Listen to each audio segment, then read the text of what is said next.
Anely, a gente tem uma outra informação também envolvendo o ministro da Fazenda, que é justamente o tom adotado por ele em relação ao anúncio feito pelo presidente americano, a possibilidade de mais taxação envolvendo principalmente países ligados ao BRICS. Como é que foi aí o tom adotado pelo ministro em relação a isso, hein? Exatamente, Kobayashi. A gente até conseguiu já ouvir um trechinho antecipadamente do ministro da Fazenda, Fernando Haddad, se manifestando em relação a esse assunto também. Ele, mais uma vez, adotou aquele tom de cautela, porque, nas palavras dele, existe um grau de incerteza em relação aos anúncios feitos pelo presidente americano Donald Trump de sobretaxar não apenas o Brasil, mas todos aqueles países que, nas palavras de Donald Trump, possuem condições, possuem um grau de atuação internacional que seria anti-americano. Donald Trump não deu detalhes do que seria esse anti-americano, mas a gente destaca que uma das pautas do BRICS, que é aquele grupo que reúne os países emergentes do mundo, vem defendendo negociações internacionais em outras moedas que não sejam o dólar americano. Então essa seria uma questão que poderia esbarrar no interesse dos Estados Unidos e que tem feito Donald Trump ameaçarem por ainda mais tarifas contra países com atitudes consideradas anti-americanas. Então, diante do que chamou de grau de incerteza em relação às declarações do presidente americano, o ministro da Fazenda disse que é preciso ter cautela e que o Brasil não deveria sofrer esses tarifaços do presidente americano, porque a balança comercial entre Brasil e Estados Unidos já é favorável para o país do presidente Donald Trump. A América do Sul é deficitária em relação aos Estados Unidos. Os Estados Unidos têm superávit na América do Sul. Eu já transmiti isso ao secretário de Estado do Tesouro americano, dizendo que não fazia sentido você tributar uma região, né, que compra mais do que vende para os Estados Unidos. Então ele, inclusive, ficou de destacar pessoas que são as que estão à mesa com o Brasil nesse momento para tratar do assunto com seriedade, né? Até porque o Brasil tem relações, não é com o BRICS, o Brasil tem relações com o mundo inteiro. E, nesse sentido, Haddad acabou destacando também nessas relações com o mundo inteiro, como ele afirmou, que o Brasil tem se concentrado também em ampliar mercado internacional, parceiros no comércio internacional, a exemplo da própria China. O presidente Lula vem se aproximando cada vez mais de Xi Jinping, presidente chinês, e além de acordos comerciais também com países do Oriente Médio. Então, essa seria uma estratégia para até diminuir a dependência do comércio internacional com os Estados Unidos, que consequentemente, um dos maiores parceiros comerciais, atrás justamente, então, da China atualmente. Kobayashi. Muito obrigado, André Anely, ao vivo, diretamente de Brasília. Daqui a pouco você volta com outras informações. Por aqui eu já quero acionar o Fábio Piperno, do Fim para o Começo aqui, a preocupação do Brasil em relação à possibilidade de novas taxações vindas dos Estados Unidos. Só que o tom adotado ali, Piperno, do ministro Haddad é muito diferente daquele discurso que a gente viu ontem do presidente Lula na cúpula dos BRICS. Um tom de mais prudência, um pouco mais diplomático, republicano, o ministro Fernando Haddad em relação à possibilidade de novas taxações vindas dos Estados Unidos. Eu acho que eles atuam em raias diferentes, né? Então, o presidente Lula com o presidente Trump, aí é o político contra o político versus o político, né?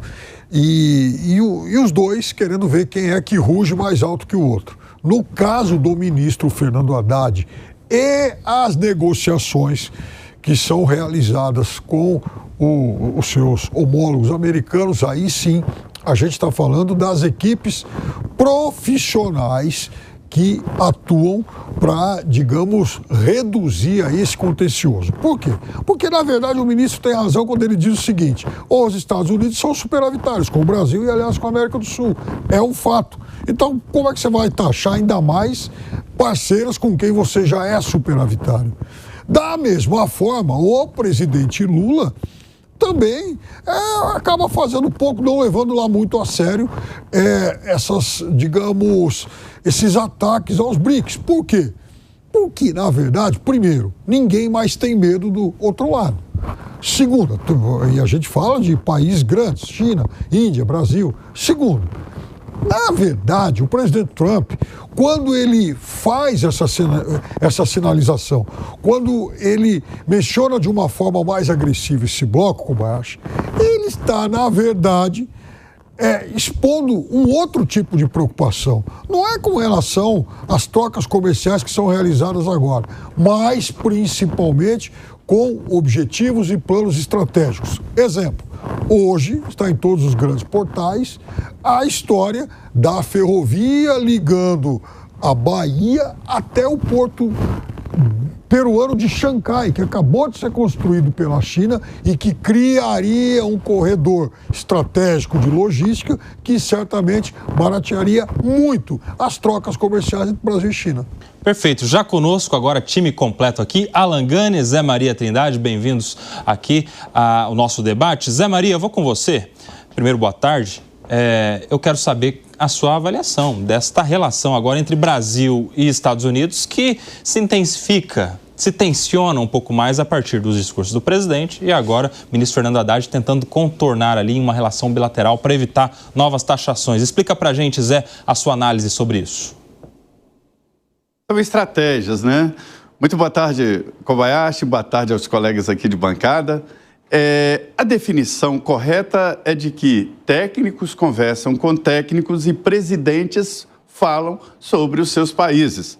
A ideia do ministro Fernando Haddad é muito boa, de levar o debate de forma técnica, mostrando que o Brasil compra mais dos Estados Unidos do que vende para os Estados Unidos, portanto é superávit para os Estados Unidos, isto é uma grande vantagem.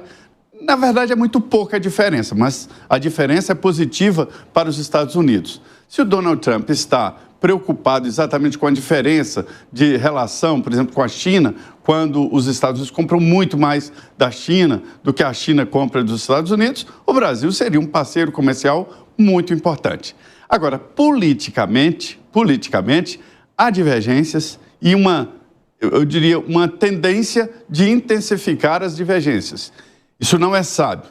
Há muito, o presidente Lula vem soltando farpas, vem falando politicamente dos Estados Unidos, e isso dificulta a negociação técnica, porque os técnicos têm limites. Tanto os nossos técnicos, os brasileiros, quanto os norte-americanos. Eles levam ao presidente, olha, a situação é essa, mas o presidente pode decidir de forma contrária. Isso não muda a vida dos Estados Unidos, deixar de ser parceiro do Brasil, mas para o Brasil é muito importante. A importação é boa, porque traz tecnologia, traz qualidade de vida, né? E o comércio, ele é uma via de mão dupla. Então, assim, não há a possibilidade do Brasil propor essa interrupção.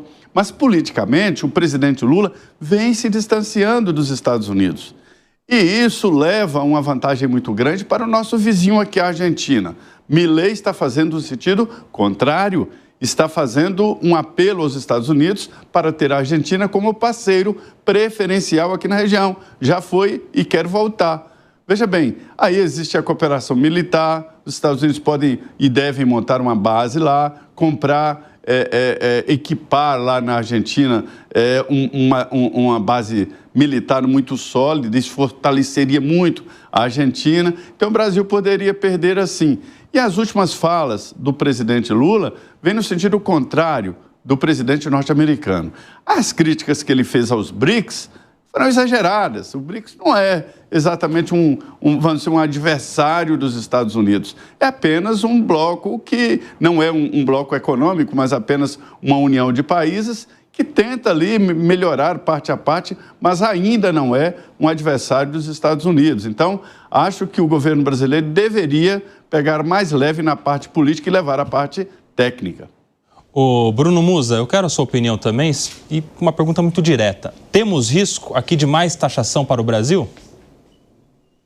Olha, Koba, tem uma frase que eu gosto muito, que a gente fala muito no mercado financeiro, que no Brasil até o passado é incerto. Então, realmente, a gente não tem como saber. Eu acho que sim. Como o próprio Haddad falou, que a meta fiscal é a responsabilidade dos três poderes, e isso de fato não adianta um tentar cortar que o outro sobe. Infelizmente, nesse momento, o que nós vemos é basicamente, como comentamos ontem, todos os poderes subindo o gasto, fica realmente muito difícil de você cumprir a meta. E a meta é importantíssima de ser cumprida porque senão ela continua levando a trajetória da dívida a uma crescente insustentável. E quando você tem essa dívida maior, naturalmente o teu risco sobe, portanto a tua moeda vale menos, o custo de captação do dinheiro que o governo precisa, porque ele gasta mais do que arrecada, é muito maior. Isso faz preço nos ativos no Brasil e claramente impacta em taxa de juros, que afeta a economia como um todo. Só que se ele continua gastando mais, ele precisa achar um jeito de fechar essa conta.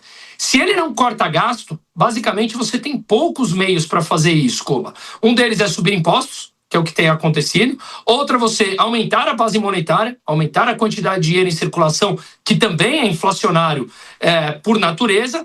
E, portanto, tudo isso impacta a nossa vida diretamente, de todos nós. Então, tudo isso mostra que se o ajuste não for feito pela via da despesa, o que acontece é que, inevitavelmente, nós teremos mais imposto e arcaremos esse custo com a inflação. No jargão técnico aqui do mercado financeiro, nós comentamos que nós pagamos, historicamente, nós, a população como um todo, independente da classe social, pagamos com inflação.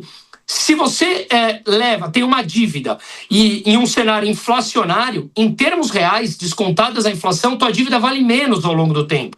Portanto, o que acontece é que essa dívida vale menos porque o dinheiro é inflacionado. Nós pagamos com alta dos preços. De novo, ou o governo fará um ajuste que ainda dá tempo de fazer via corte de gastos para atender as expectativas de curva de juros futura, que é basicamente livre oferta e demanda, ou nós pagaremos com inflação, mesmo tendo que subir mais impostos. Subindo impostos, quer dizer, tendo que subir mais impostos na cabeça do governo. Ou seja, mesmo ele subindo impostos, se não cortar gastos, quem pagará seremos nós via inflação. Isso é sim ou sim.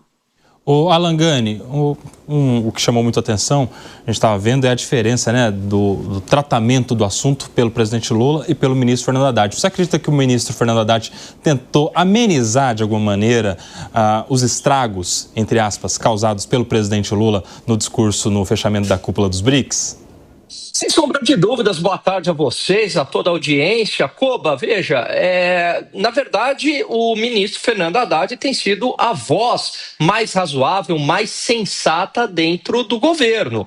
E é claro que o presidente foi numa linha mais ideológica, num confronto mais geopolítico, mesmo que nas entrelinhas, e o Brasil não tem absolutamente nada a ganhar com isso. O presidente Donald Trump, ele se incomoda com este estreitamento de laços entre os países membros dos BRICS por uma única razão, principalmente pela possibilidade, ainda muito longe, ainda muito remota, mas o gato subiu no telhado, que é a adoção de uma moeda, de não utilizarem mais o dólar nas transações econômicas, comerciais e financeiras. Quer dizer, com Rússia e China, isso já foi testado e isso já foi possível. Então essa é a preocupação do Donald Trump, não é de hoje, e é claro que daí quando ele fala em políticas anti-americanas, ele está dando este recado. Então não é bom comprar essa briga com os Estados Unidos, até porque os Estados Unidos são nosso parceiro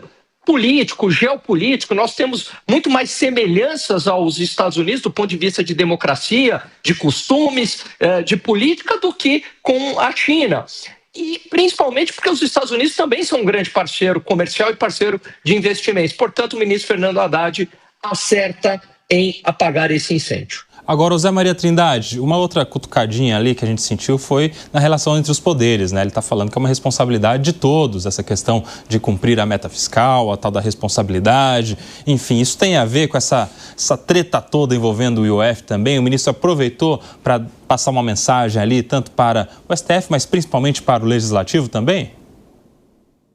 Pois é, o Alan tem toda a razão quando ele diz que o ministro Fernando Haddad é a parte moderada do governo, né? Exatamente por isso um grupo de deputados e senadores o apoiam. Esses senadores acham que é melhor com o Fernando Haddad, para você ter uma ideia de como sem ele ficaria, aí a gastança seria aberta. PT, presidente Lula, então é uma realidade. Houve sim um estremecimento, porque os presidentes da Câmara e Senado garantiram a Fernando Haddad que iria aprovar o IOF, né, o aumento do IOF. E aí a coisa desandou e chegou naquele desafio. Agora tem uma novidade, eu saí do Congresso agora com a clara impressão de que haverá um acordo. Arthur Lira, o ex-presidente da Câmara, entrou em cena, procurou o ministro da Fazenda, Fernando Haddad, conversou com lideranças do Congresso Nacional e a tendência que eu vi lá agora é a seguinte: o Arthur Lira é o relator daquele projeto ali de isenção do imposto de renda até R$5 mil. Então, ele aprovaria uma lei para aumentar a arrecadação, ou através do aumento do IOF um pouco e mais em algum lugar, para caber exatamente esse projeto que virou o projeto único do governo no Congresso Nacional. Então, Arthur Lira é a novidade, entrou em cena e existe a possibilidade de um acordo aí. E isso acabaria dispensando uma decisão jurídica do Supremo. A decisão seria esta, né, de anular os dois decretos, o presidencial e o do Congresso Nacional, e uma nova lei seria aprovada em acordo no Congresso Nacional. Mas é verdade, o Fernando Haddad, vamos dizer, ele é protegido por setores até de oposição no Congresso, porque entende-se que é ruim com ele, pior sem ele.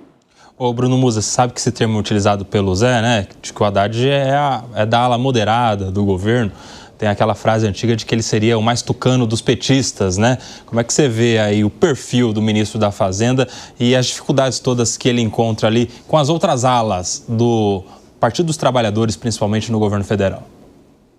Bom, vamos lá. Eu diria que concordo em partes com eles, com todo respeito aqui, porque assim, eu concordo que dentro do governo ele é a parte mais moderada hoje, apesar de nos últimos dias ter aderido a essa maior radicalização do discurso que nós vimos, renascendo aquele discurso mofado do rico contra pobres, né, de longuíssima data. Nesse ponto eu concordo, ele é o mais moderado. Mas eu tive o cuidado, lá atrás, quando o Lula ganhou essas eleições, de ler um livro que se chama Em Defesa do Socialismo, escrito em 1998 por Haddad.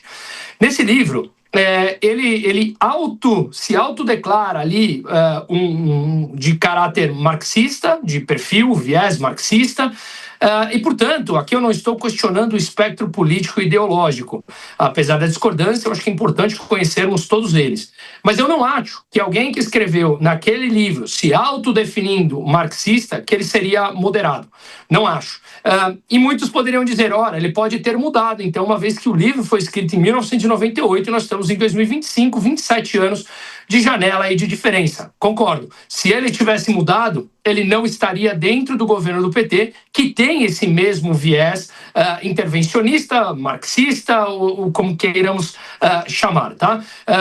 Então, tudo isso mostra que ele, na minha opinião, ele vem se mostrando mais moderado, porque ele sabe que ele precisa ganhar algumas alas da própria cidadania. E ganhou, de fato, alguma ala lá no começo do governo.